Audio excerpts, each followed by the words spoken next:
Okay, movie nerds, horror heads, and anyone who likes zombie tales with a side of cult, ritual, and post-apocalyptic punk poetry. We are diving into 28 Years Later, The Bone Temple, the latest sequel in the 28 Days Later universe. Directed by Nic Cages and written by Alex Garland. Yes, that Alex Garland. This is the fourth overall installment in the franchise, and weirdly, one of the most out there entries. This sequel picks up right after 28 Years Later and continues to remix that zombie genre with brains, brutality, absurdity, and some seriously bizarre character energy. Where the previous entry reinvented the mythology of the rage virus and introduced us to Spike and Dr. Ian Coulson, the Bone Temple cranks up everything to a vibrant 11 and then injects a ton of drugs into it.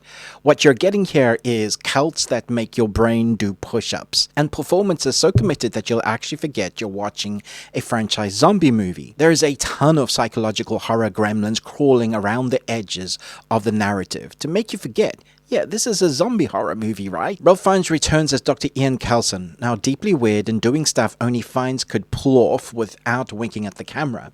I was literally thinking to myself while watching this film that I could do a whole essay just on this character that he's giving us. He is mesmerizing in the best way in this film. There's a good 10-minute sequence that TikTokers, teens, and rockers are going to absolutely recreate 1,000 times. Jack O'Connell's Sir Jimmy Crystal is utterly unhinged cult leader energy that's disturbingly charismatic. And Spike, played by Alfie Williams, he's bled into the fabric of the story in ways that make the last film feel like training wheels. This isn't just a more zombies movie. In fact, it is far more about what makes us human and who the real monsters are.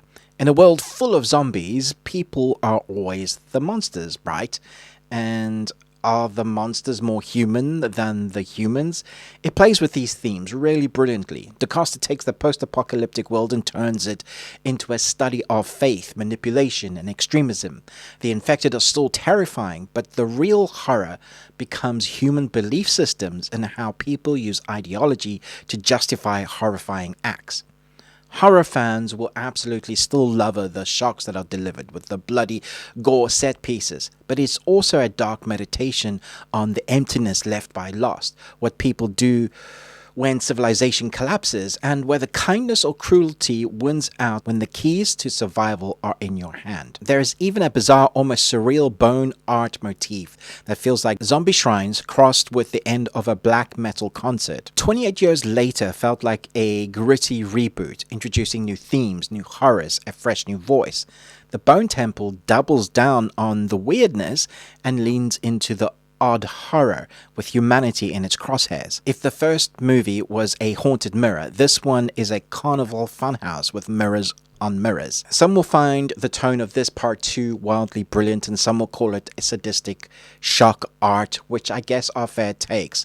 There's a lot of reviews of people saying that this is violence or excessive for excessive sake, and the tonal shift will make people just feel unwelcome. For me, the second part surpasses the first because it builds upon the first.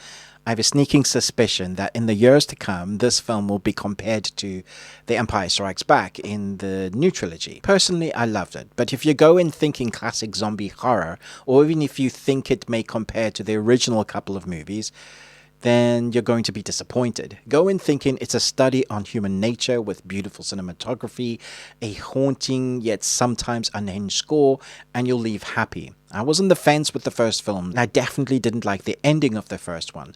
But now watching them back to back as I did, I began to see the bigger picture. It's gory, it's weird, there's a ton of gross moments, and yet, in equal measure, so much heart in amongst the madness. The camera work here is gritty and visceral, and often uncomfortable by design. It makes you feel uncomfortable on purpose in particular shots. Sometimes it's beautiful, sometimes it's mesmerizing. Every frame feels like it's whispering, "You did want something scary, right?" The score is ominous and jagged, sometimes almost tribal.